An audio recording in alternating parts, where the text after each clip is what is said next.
The wonders of cheese are known far and wide, and I'm pretty sure you must have experienced, or at least heard of, the wonders known as cheese.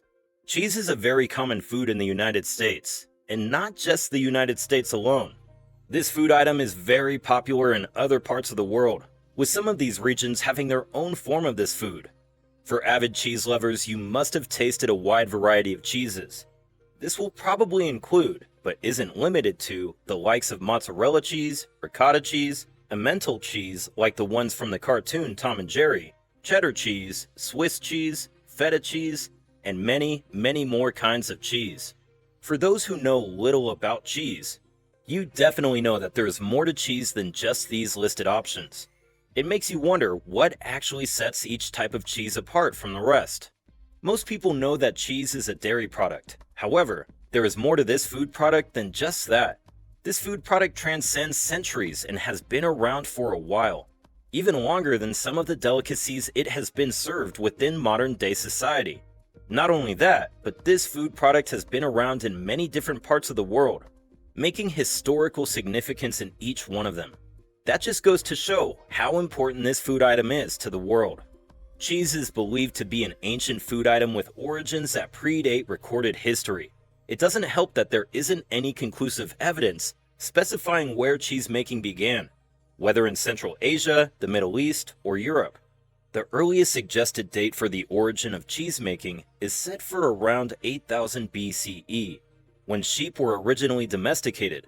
However, the earliest proof of cheese making in archaeological record goes as far back as 5500 BCE and is discovered in what is now Kujawia, Poland, where strainers covered with milk fat molecules were discovered.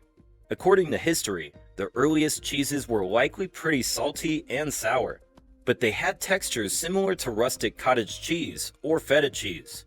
On the other hand, cheese made in Europe, where the temperatures are cooler than in the Middle East, needs less salt for preservation. With reduced salt content and acidity, the cheese became a fitting environment for beneficial microbes and molds, giving old cheeses their particular flavors. That said, the earliest discovered preserved cheese was seen in the Taklamakan Desert in Xinjiang, China. Discovered as far back as 1615 BCE, 3,600 years before now. We go behind the scenes to see how this popular dairy product is made, using modern cheese-making techniques in a factory. For those who don't know, cheese is a dairy product produced by coagulating the milk protein, casein, and is made in different flavors, textures, and forms. It's produced from the milk of goats, cows, sheep, or buffalo. And there are over 1,000 different kinds of cheese produced in different countries around the world. Cheese is highly valued in the world today thanks to its long shelf life, convenience, and high content of nutrients like protein, fat, phosphorus, and calcium. Cheese is very compact and has a shelf life much longer than milk, even though how long a cheese will last depends on the variety of cheese. Most cheeses are made in factories, which means that a large amount of milk is acquired, considering that it is the base of the dairy product. Cow milk is often used due to the easy availability of the milk and its optimal amount of fat and protein. However, the presence of usable milks like sheep, goat, and buffalo milk has increased the diversity of cheese and the cheese-making process even more. The cheese-making process usually starts with processing the milk. This involves standardizing the milk by manipulating the protein-to-fat ratio and pasteurizing the milk to kill microbes that cause spoilage and prime the milk for starter cultures. The next required step in cheese making involves separating the milk into solid curds received from coagulation, the milk and liquid whey received after the milk has been curdled. This is achieved by acidifying the milk using starter culture, which converts the lactose to lactic acid and adding the enzyme rennet to curdle the milk. This starter culture or starter bacteria could be from the Lactobacillus, Lactococcus, or Streptococcus genera, and the bacteria used or enzyme produced significantly affects the final flavor of aged cheeses. Rennet hardens cheese into a sturdy and rubbery gel compared to the brittle curds made by acidic coagulation alone. It also lets the milk curdle at a lower acidity, which is quite important because flavor-making microbes are inhibited in environments with high acidity. In general, fresher, smaller, softer cheeses are curdled with a larger proportion of acid to rennet than longer-aged, larger, harder varieties. In the olden days, rennet was harvested from the inner mucosa of the fourth stomach chamber of young, unweaned calves.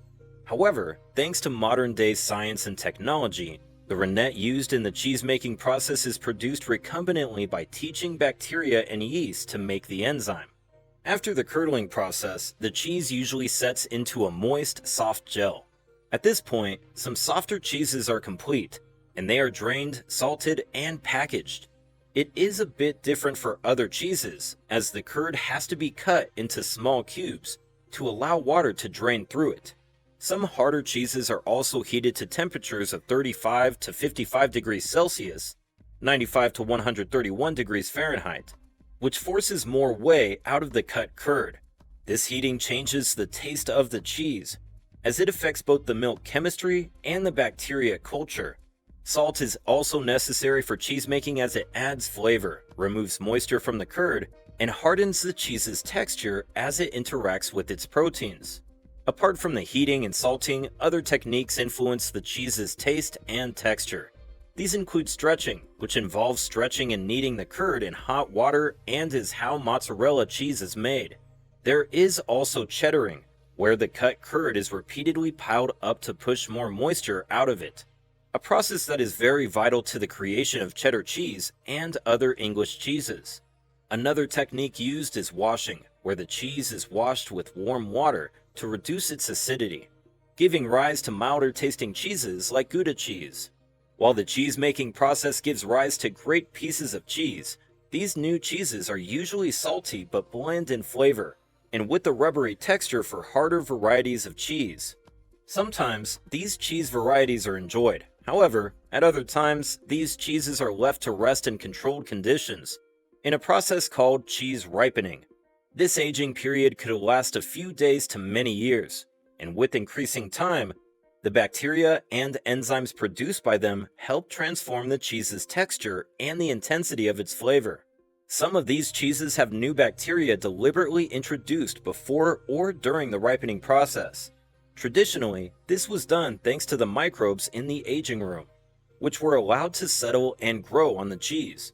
However, thanks to modern science, prepared bacteria cultures are used, providing a more consistent result while putting less constraints on the environment where the cheese ages. Some of the cheeses that undergo this process include brie cheese, camembert cheese, Roquefort cheese, Stilton cheese, Gorgonzola cheese, and Limburger cheese. That said, there are various types of cheeses in the world today, with over 500 variants being recognized by the International Dairy Federation. They differ based on the animal milk, aging time, texture, fat content, country or region of origin, etc., with these factors being used alone or in combination.